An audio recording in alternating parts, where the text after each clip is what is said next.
Alright guys, do this quick review here on this new shotguns, the Tristar Viper G2. Bought this thing a little under a year ago, and haven't had any problems with it so far. It's been a great shotgun. I've shot plenty of bird shot through it, I've shot plenty of buck shot through it, and haven't had any problems with it. I've shot as, the little cheap $20 for 100 rounds, federal, number 8 shot, bird shot, and cycles that fine. Cycles the bigger loads fine. 3-inch buckshot, the Magnum buckshot, and doesn't have a problem with any kind of, barely any jams. I've had one jam the whole time I've had the gun, and that was probably the ammunition's fault. I don't think that was the gun's fault. But if you buy it new, I paid about $450 for this gun new, which is a little on the high side. You can get it a little cheaper than that at some gun shops. I even sold this gun at Walmart for a couple months when they first came out for like $200. So that's a dang good deal for a shotgun like this. This is a great shotgun. But if you buy it new, you'll get your chokes in the box. Come with 3 chokes. That's all I got, at least. Maybe it should have come with 4, but I got the full choke in the gun, improved cylinder, and modified. And you get your manual. So if you're new to shotguns or anything like that, tell you how to do all your stuff. Tell you how to disassemble the gun. And that's what I'm gonna show you how to do next. But only complaint I've had about this gun, is the finish is not as high quality as some other guns, which doesn't really bother me because I don't really care how the gun looks as long as it shoots, and it shoots great. But as you see, it just gets scuffs like that on the barrel there when you're going through the woods, and they don't come out for some reason. You cannot get them out. Some of them will get out fine if you get a one of them oil brushes, oil wipes that you can get at Walmart. The Hoppies wipes, and wipe it down. Some of them will come off, some of them won't. Just depends. When you're walking through the woods and you're carrying your gun, it gets all that brush rubbed up against it, and it just does not like to come out. Stuff like that. Stuff like this on that side. But like I said, it doesn't really matter how the gun looks. The thing works fine. And yeah, that's the only complaint I have. The grips feel good. They're nice, and they have some kind of rubberized coating on them, so that you get a real good grip to them when your hands are sweaty, or when you have gloves on. Alright guys, sorry about that. Somebody ran through my yard. But like I was saying, the rubberized coating is real nice. And this gun, my buddy has this Benelli Super Black Eagle. If you ever held a Benelli Super Black Eagle, this is just barely lighter than it. Not by much, but it is lighter. And yeah guys, I'll show you how to disassemble this thing. But I haven't had a problem with it. Fits me great. I'm a pretty big dude. Nice and light. And it'll shoot as fast as you pull the trigger. It's not going to jam on you. And as far as I can tell, all the reviews are the exact same thing. It's not like I got a good one. They're all good. So, if you're looking for a good shotgun and you're just now getting into hunting, or you just need a cheap shotgun for somebody, this thing shoots great. It's a good choice for you. They make, I have a 28-inch barrel. That's what this is. And then I think they make a 26. I think they may make one even bigger than that. And Tristar also makes a sporting edition of this, which is, I think, chrome or something. It's got like red grips, just for shooting clays. So if you're into that kind of stuff, it'll be great for that. But this is a great hunting shotgun. I already shot a deer with it. It's done good with that. Hopefully I'm going duck hunting here pretty soon. Been trying to get out there on the water doing a little duck hunting, and hopefully some dove hunting too.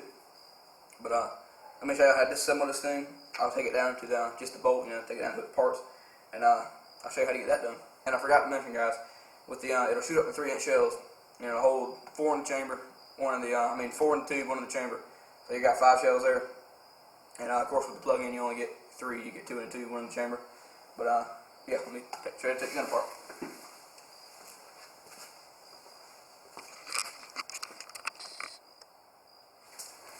Alright guys, so you're going to want to start out, loosen up your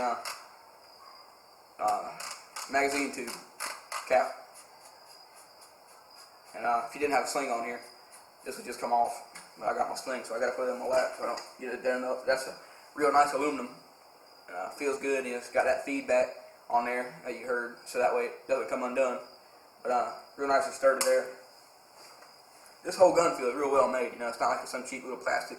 The grip feels real nice. It's not little cheap thin plastic that's going to break on you. It all feels good. Pull your plug out so you don't lose that, because it'll just come out on you and you'll lose it.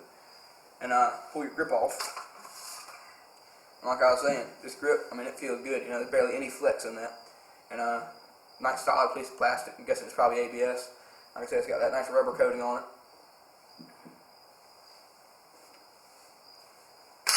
go ahead and pull your barrel out. Now to get your barrel out, you gotta have your bolt forward. And it'll kind of push the barrel out a little bit, like you see there. And your whole barrel comes out. And your gas seal and all that kind of stuff. And then to get your carrying handle out, hopefully you can see this. Maybe I'll crop in on this so you can see it. But you pull that back. You want to line that bolt up right smack in the middle of that carrying handle. On the charging handle. And it'll come right out. You can see there. And your whole bolt assembly and everything's going to come out, so don't let go of that sucker, it'll shoot across the room. There's your bolt assembly. There's your recoil spring. And that's the gun pretty much disassembled. You can't take the trigger group out. I don't really see a need in it unless you drop it in the mud or something. And as far as I can tell, I've never done it, but you just pull that pin and it pivots out and it comes out, and all that'll come out on you. But to take this part, take the bolt off the carrier, you just pull straight up, so you can clean the inside of that. Disconnect that by lifting up on that. You see that there? And just lift it up, pull it out. It's got some teeth on it. And your that's your gas seal.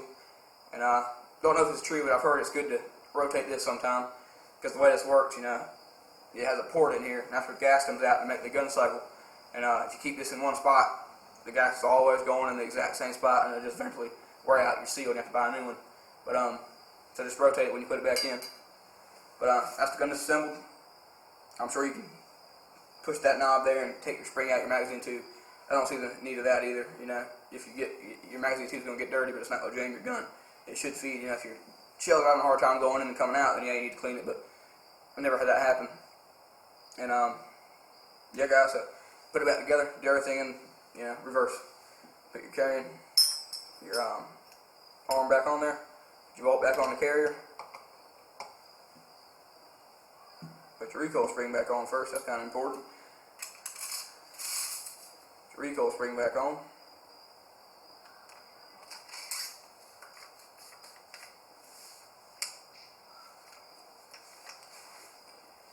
Put your carrying handle back on, your charging handle.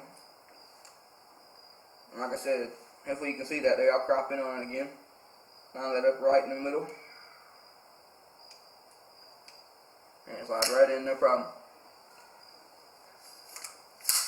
You can lock your bolt back if you want. I think it has to be 4 for the barrel to go in. I can't remember. And put your seal back in your gas assembly.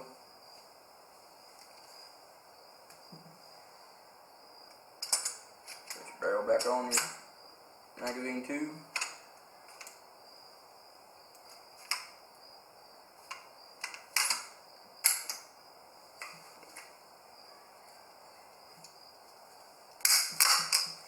It does have to be back, I was right. So lock your barrel back, and lock your bolt back, and your barrel go in and out just fine. And then go ahead and put your foregrip on. Put your choke tube back in if you want, if you're going bird hunting.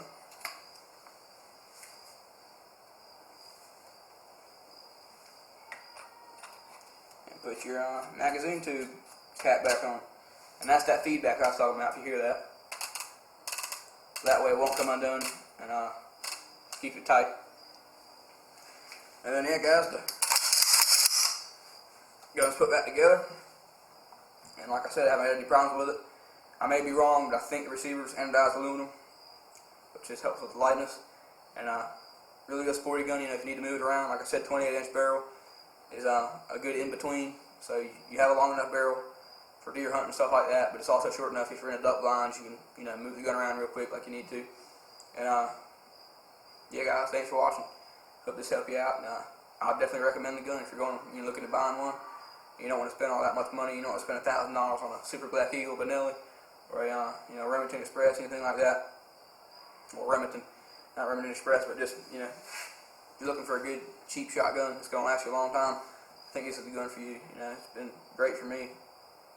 I'll probably make another video here in a year or two once I've had it for a real long time, and show you how it's holding up. But so far, I don't have any complaints.